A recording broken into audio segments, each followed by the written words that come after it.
All right, Buck, we're back for the second half, and we're going to go straight to local12.com. Animal cruelty charges filed after monkey allegedly eats man's drugs. This story does involve a monkey, and I like to just remind everybody that every time a monkey story comes up, that Buck has been bit by a monkey. His I'm name not gonna make any.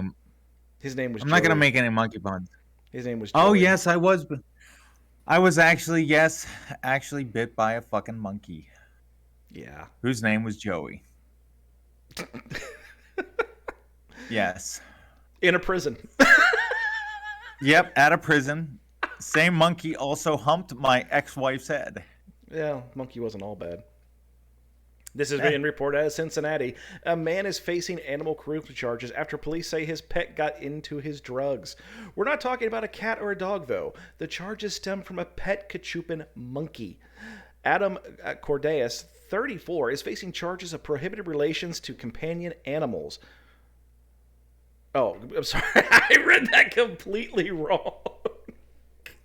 Oh my god, I Whoa, you did. is facing two charges of prohibitions related to companion. Yeah, there we go. There we go. That was And a since we're that was since one hell of a since special we're helper monkey. yeah, buddy. And that just to go full circle, man, it is called a capuchin monkey. I only know this because I'm actually a huge fan of Friends, and the you were TV and show. you were bit by one. Yeah, yeah, yeah. There Well, was that. because these small monkeys are kept inside as pets, they fall under that companion animal category. Capuchin monkeys are not regulated by the state of Ohio like other exotic animals. So if you can find someone selling one, you're able to buy them, just like a cat or a dog.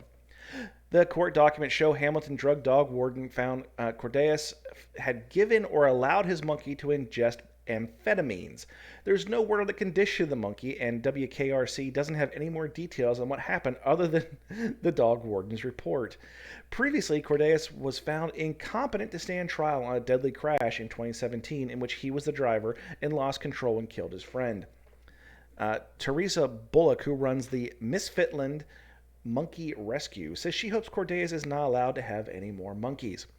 I pray our court system, our prosecutor, and judges can see that they have no business trying to take care of life beyond his own. If they're struggling to take care of themselves, then they don't have the mental capacity to take care of something, especially as high maintenance as a baby monkey. End quote. Cordeas will be back in court on Thursday, March 18th. His attorney entered a written plea of not guilty to both charges. The monkey has been removed from the residence, but court documents do not show where it has been relocated. He got his So monkey. hold on, He got his monkey high. That's all there is to it. He did. dude, Nah, dude, people dude. protect their drugs, and they like fucking with their animals. Okay, what's this fella's name again? What's this guy's name? Adam Cordeas. Okay, I'm gonna need you to text that to me. I normally profess that I will be friends with just about anybody, but this guy, I'm gonna. This will be the only name that I blacklist from people that I would be friends with. He killed his buddy in a car crash, and the next lowest level of sentient being next to human, I will comedically call the monkey, and he obviously is a very poor steward of that particular animal as well. As a handicap man, yeah, I'm not gonna ride anywhere with this guy. So Buck, Nope. there is a Mm-mm. there's a group of photos on the website, and they're not like you have to actually click on one so you can go through the gallery on here. Which, if you're a website administrator, that's fucking stupid. Quit doing it. But there actually is a snapshot of the deputy's report, and it says, "Before me personally, this is something towards the court. Deputy Travis Milheim, who being duly sworn according to law, states that on or about the 7th day of February 2012 at Cincinnati, Ohio, Adams Cordeas did quote." Knowingly provide his Cachupan monkey with amphetamines. This evidence was obtained using a urine drug screening kit. They piss tested the monkey. They piss tested the Yeah, monkey.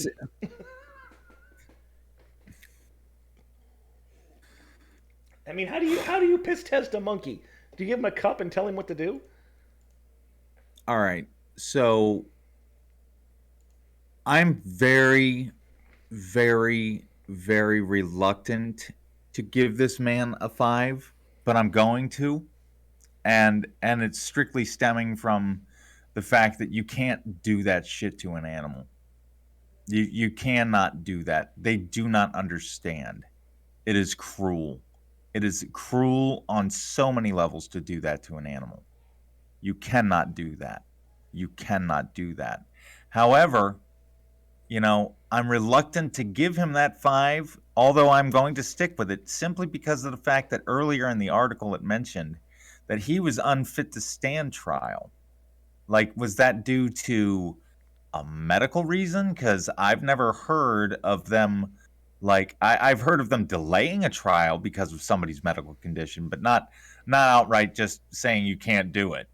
One, Even I'm fit to stand trial. So I'm wondering, no, I'm wondering if it's so mental illness. it is mental illness. What will typically happen is you'll have an evidentiary hearing to determine whether the defendant has the Mm, mental capability to provide to their own defense, or if they have an understanding of what they did being wrong and having consequences.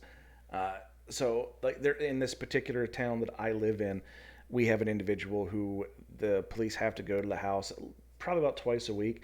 He lives with his mother. He's in his 30s, I believe, and he's steals, shoplifts all the time, does assaults all the time. But a judge has previously ruled him to be incompetent to stand trial, so that every time they do charge this individual, it's immediately dismissed because the district attorney can't take it to trial. So yeah, there is situations where someone can be ruled incompetent to stand trial, and it's due to mental health reasons of some kind. yeah. So, like I said, I'm gonna go ahead. I'll score. I'm not gonna score him a 5. I can't. I can't do that. That's why like I said, I'm so reluctant to do it. Cruelty to animals generally will score a 5 all day long.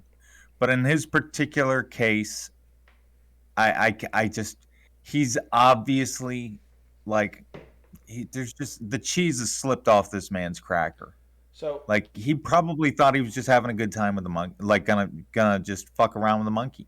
so you said two things here.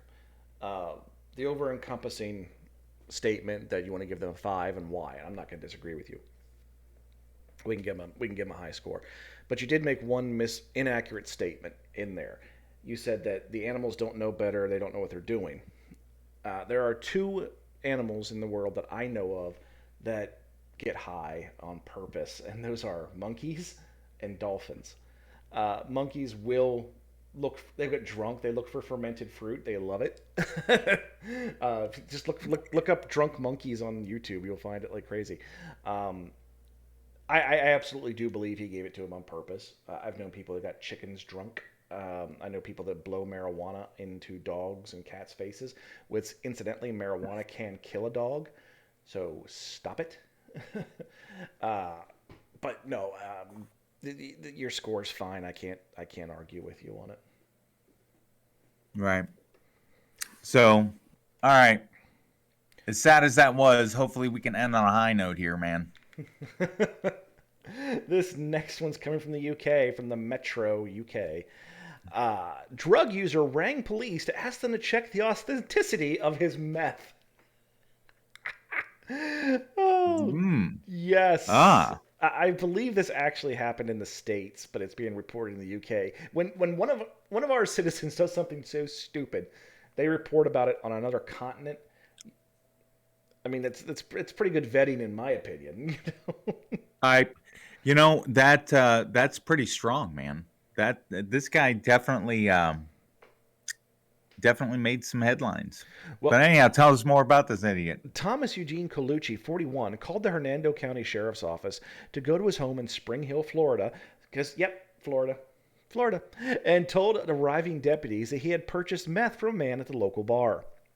Colucci apparently thought he had been sold bath salts instead of the drug after consuming some of the substance. Colucci said he was an experienced experienced drug user and had taken meth and knew what it should feel like, according to the sheriff's office. Evidently, the substance Carlucci had recently purchased did not provide the expected sensation, hence the call to 911. Additionally, Carlucci told deputies he wanted the substance to be tested because he did not want others to buy fake meth from the seller. Carlucci apparently asked law enforcement officers to put the person in trouble for offering dangerous drugs. That's a quote. Deputies tested the substance at the scene from all the bags as Carlucci requested and found it did contain methamphetamine. Then they arrested Carlucci, transported him in a patrol car to a hospital where he complained about chest pains. Carlucci was cleared by a doctor and charged with possession of methamphetamine as well as possession of drug paraphernalia. He was not given a name or contact information for the man who sold him the drugs. Carlucci's bond was set at $7,000. And the sheriff's office also put this at the end. If you or someone you know have doubts about the authenticity of any illegal narcotics you have on hand or obtained from another person, the Hernando County Sheriff's Office is pleased to provide this service free of charge, stated the sheriff's office today. Sheriff's office like, fuck it, roll with it. Hey,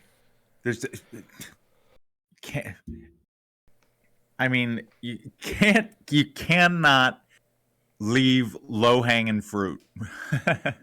And that's the best way to scoop it all up. You know, there's a sucker born every day. You know, they used to do these things where, they would send out mailings to people in like New York City and stuff. And they'd be like, oh yeah, come and get your free Mets tickets and stuff like that, or your free Yankees tickets. And all these people would show up, and then it would just be a sting. So they'd all get arrested. What you're talking about in New York is a little bit more diabolical than that. What they did is they took a school bus, like a short school bus, not like the short bus, but the actually like just a little bit shorter. It was painted up to look like it was from the New York Yankees, and it was a party bus. And they actually would call people up and say, "Hey, you were entered into this drawing when you bought something at a general convenience store or whatever. We'd like to let you know you won, and you're going to get a chance to meet the players in the locker room, and we'll give you tickets to this game, blah, blah, blah." And they actually sent this bus around to their house to pick them up. Yeah, that's what it was. Yep. And they literally just took them right to the police station. Right to jail.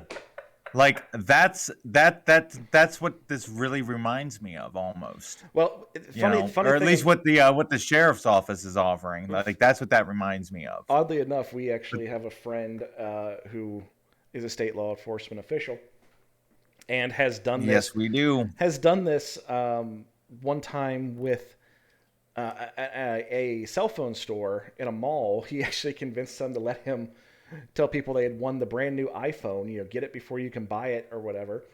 And he made phone calls and had people come in to get their new free iPhone. And he just arrested them and took them to an empty building in the mall, like an empty shop in the mall where they held them. One constable held them. The other one went over and transported, and they just kept running that all day. They got like 7 people. Yep. Got like 7 people out of it. I'm sure. Hey man, it's low hanging fruit. Yep. It's low hanging fruit. Well, that's all it is. He also gets a lot of traction out of his Facebook page, and there was one where he put up for like Valentine's Day. He have an ex that has a warrant. Let us know, and we'll make their Valentine's Day special. And so, I mean, the thing is, though, it's funny, but it works. It actually, people, hey, that's a good idea. Fuck Joe. Joe's out here, Well, see, and that makes me believe that that's what this Yahoo was trying to do. He's like, oh, you're going to sell me bad drugs? Well, I know these are bad. I know my drugs. I'm going to have the cops come here, test them. They're going to be fake. Then I'm going to give them your name, and then I'm going to fucking snitch on you. Yeah, like that's what this. That's what I really believe this guy's game was. Here's the problem, though. Even if you buy drugs that are fake, guess what? You can still be charged with drug possession for the drug that you thought it was.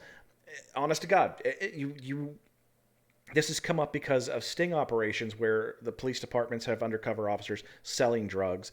And the defense was, well, I didn't buy drugs. And the court has ruled, but you believed it to be drugs. As such, they will Hmm. charge them accordingly. And the Supreme Court has upheld that. So uh, you have a situation here where it doesn't matter if they're fake. But in this case, they were real. There was a stand up drug dealer, apparently. Yeah. Just a dipshit end user, like all drug users. Well, I mean, like it could have been like cut drugs, like super diluted or whatever. I don't know how meth works, so I'm not gonna sit here and try to Breaking Bad this shit or Apollo 13 my way into a solution. Bottom line is that this guy is a slice of shit. He's a fucking snitch, and we know it. It doesn't say he snitched, but we both known enough drug dealers to know that that's what he was doing. Okay, so That's just pay he's attention. trying to dry snitch. Look me in the eye right now. All drug users and drug dealers are snitches. They will all roll on each other all the time.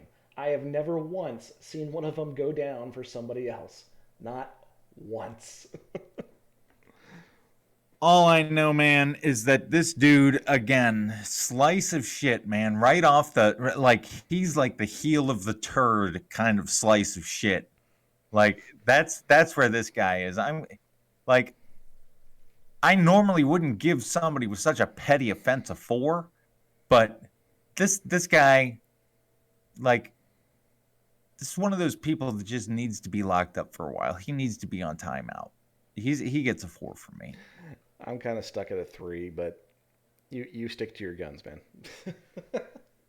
Oh, I will. I will. That being said, that brings us to an end of another episode of the Social Liability Podcast. We ask that you please at least tell one friend about it. Even if you tell them it's so horrible, it sucks, it's god awful, but you should listen to it just to hear how bad it is.